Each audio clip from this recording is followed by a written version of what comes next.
Paz, irmãos, tudo bom? Vamos lá então para o nosso quarto vídeo da nossa série sobre cura. E nesse vídeo eu vou falar algo que é importante demais, é muito importante, queria que você acompanhasse até o final. Uma das coisas que muita gente pensa e entende errado sobre a palavra no que diz respeito à cura é que isso era uma coisa só para os apóstolos, só para os primeiros discípulos, ou só para quem tem o dom de cura, mas a gente vai na palavra de Deus hoje e a gente vai ver que não é assim. Jesus te chamou para que você também cure os doentes. Fica comigo nesse vídeo.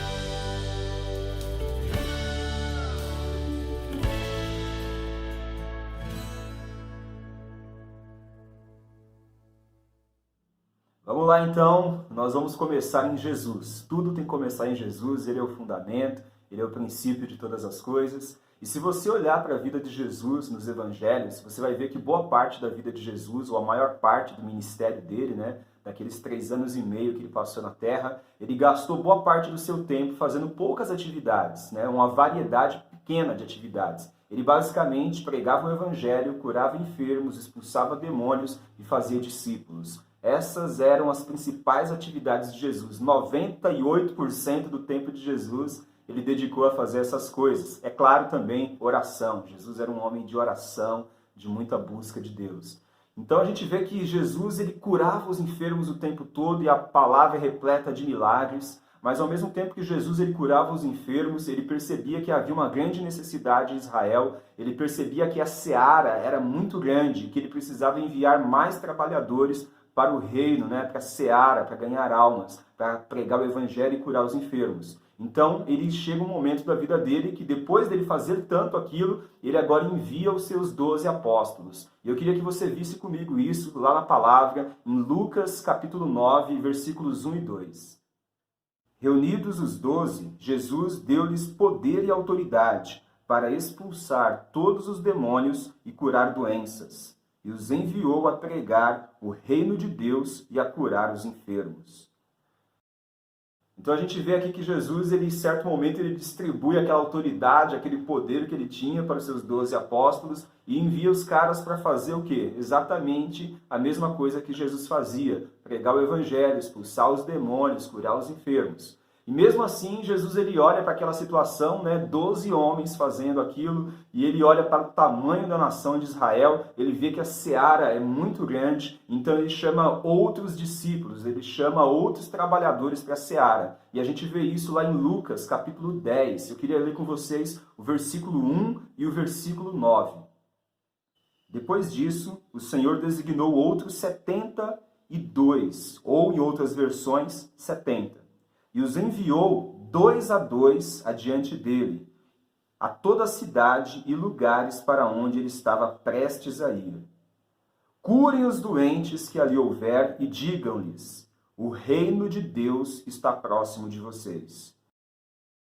Aí a gente vê aqui que Jesus ele chama outros 70, outros 72, conforme algumas versões, tem uma variação nesse versículo. Mas o importante é que Jesus envia agora um grupo maior de discípulos. E esses discípulos, eles pregam o evangelho, eles curam os enfermos, eles expulsam os demônios, eles fazem a mesma obra que os 12 faziam, a mesma obra que Jesus fazia. Então a gente vê Jesus ele ampliando ali a ação, o corpo, a igreja sendo enviada para fazer as mesmas coisas que Jesus fazia.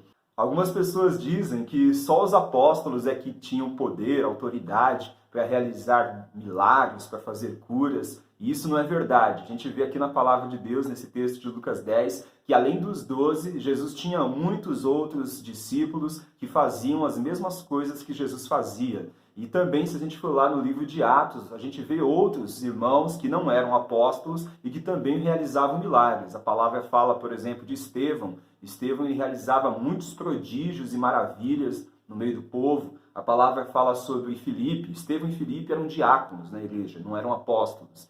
Filipe ele realizou muitas curas, milagres, libertação em Samaria. A gente vê também o próprio Ananias, que foi aquele que batizou o apóstolo Paulo, né, quando Paulo se converteu. Ananias foi usado por Deus ali para curar o Paulo da cegueira. Então a gente vê pelo menos, né, esses 3 casos de pessoas que não eram apóstolos, mas eram discípulos de Jesus e que pregavam o evangelho, curavam os enfermos, expulsavam os demônios. Mas algumas pessoas também dizem, bom, mas isso foi para aquela época. Eles faziam isso porque naquela época era assim, hoje é diferente. Onde que está isso na Bíblia, que hoje é diferente? Onde está na palavra de Deus escrito que hoje já não teria milagres, hoje já não teria cura? Não, mesmo Deus que operava antes, opera hoje também, com o mesmo poder, da mesma maneira. Amém? E eu queria que você entendesse isso também agora. Eu quero ler com vocês 2 textos que são muito conhecidos, mas que você vai juntar esses textos e vai compreender que curar os enfermos não é algo apenas para aquela época, é algo para hoje, é algo para que todos os discípulos de Jesus possam viver. Vai comigo lá em Mateus, capítulo 28, versículos 19 e 20, um texto que todo mundo conhece. Mateus diz o seguinte: portanto, vão e façam discípulos de todas as nações, batizando-os em nome do Pai, do Filho e do Espírito Santo, ensinando-os a obedecer a tudo o que lhes ordenei. Quero chamar a tua atenção aqui nesse versículo, tá? Muita gente lê esse versículo como se fosse ensinando-os tudo o que eu lhes ordenei. E não é isso que Jesus disse. Jesus disse, ensinando-os a obedecer, a realizar, a fazer tudo o que Jesus ordenou.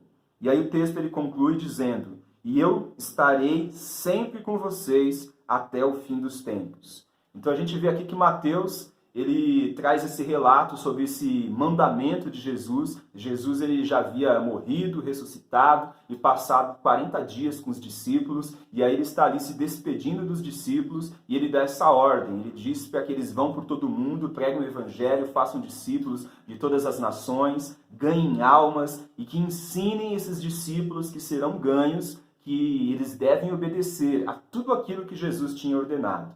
Aí eu pergunto para você, meu querido, o que Jesus ordenou? O que Jesus mandou os 12 realizarem? O que Jesus mandou os 70 realizarem? Né? Tudo aquilo que Jesus mandou para que os 12 fizessem, para que os 70 fizessem, isso deveria ser ensinado para todos os outros discípulos em qualquer época, em qualquer lugar. É isso que diz aqui esse texto de Mateus 28.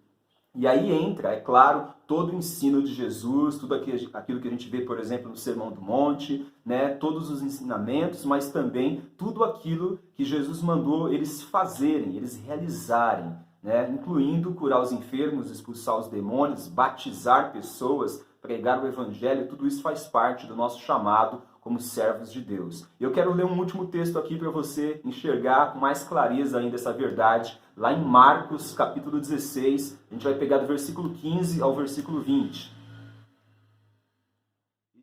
E disse-lhes, vão pelo mundo todo e preguem o evangelho a todas as pessoas. Quem crer e for batizado será salvo, mas quem não crer será condenado.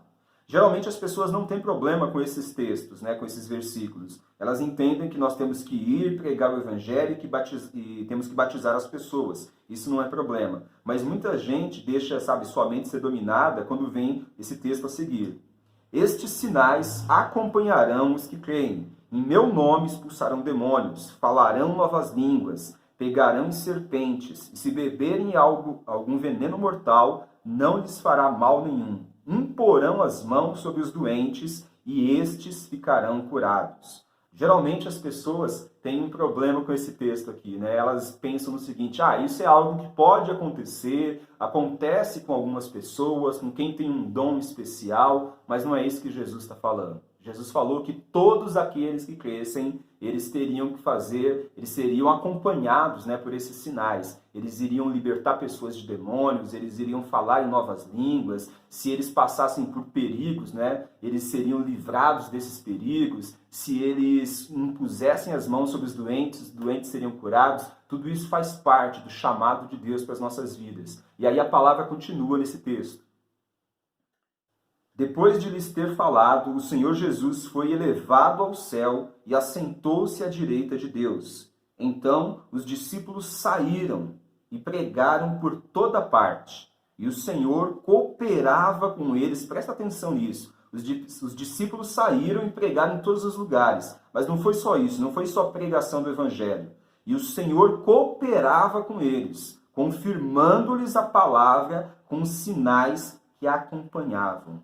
Olha que maravilhoso isso. Não era só pregação, não era só teologia, não era só ensino. Junto com a ministração do Evangelho, tinha todos esses sinais que acompanhavam a vida dos discípulos. Assim foi na igreja primitiva e assim precisa continuar sendo nos nossos dias, na minha vida, na tua vida. Se você é discípulo de Jesus, se você crê em Jesus, estes sinais têm que acompanhar a tua vida. Você tem que ser usado por Deus para expulsar demônios, para falar em novas línguas, para batizar pessoas no Espírito Santo, batizar pessoas nas águas. Você tem que ser usado por Deus para curar os enfermos, impor as mãos e ver milagres acontecendo na minha vida, na tua vida, na vida de todos aqueles que estão chamados para serem discípulos de Jesus. Espero que essa verdade fique marcada no teu coração. Jesus ele começou fazendo a obra, dando exemplo, ele fez isso com os 12, ele fez isso com os 70 e ele mandou que todos os discípulos, em todos os lugares, em todas as épocas, fizessem a mesma obra que ele fazia lá no princípio.